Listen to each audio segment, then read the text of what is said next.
کچھ لفظ ادا کرتے ہی منہ میں مٹھاس پڑ جاتی ہے۔ ان میں سے ایک اردو زبان بھی ہے۔ بقول شاعر، گر تو چاہے کہ تیرے لہجے سے خوشبو آئے، پھر ضروری ہے کہ پہلے تجھے اردو آئے۔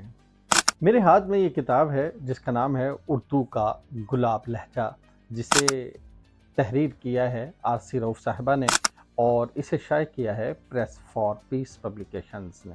اگر آپ نے کہانی کے ذریعے اردو گرامر سکھانی ہے، آپ نے کہاوتیں سکھانی ہے، تو یہ کہاوتوں کی جادو نگری ہے۔ گرامر بچوں اور بڑوں کے لیے ایک خشک مضمون ہے، لیکن کتاب کی مصنفہ آرسی رؤف صاحبہ نے اسے کہانی کے انداز میں، دلچسپ انداز میں پیش کر دیا ہے۔ کہانی میں دلچسپی اور لفظوں کی پہچان کے لیے مثبت سرگرمیاں بھی پیش کی ہیں۔ مزید یہ کہ ہر باب میں متعلقہ مواد کے بارے میں اشعار بھی لے کر کے آئی ہیں۔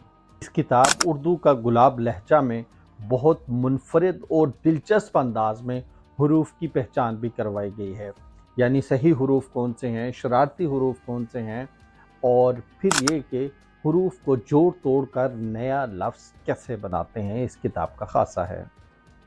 کتاب کے آخر میں جادو نگری کے عنوان سے یہ کہانی اپنی جگہ پر تعلیمی، تفریحی، جاسوسی ادب پڑھنے والے بچوں کے لیے ایک نادر تحفہ ہے۔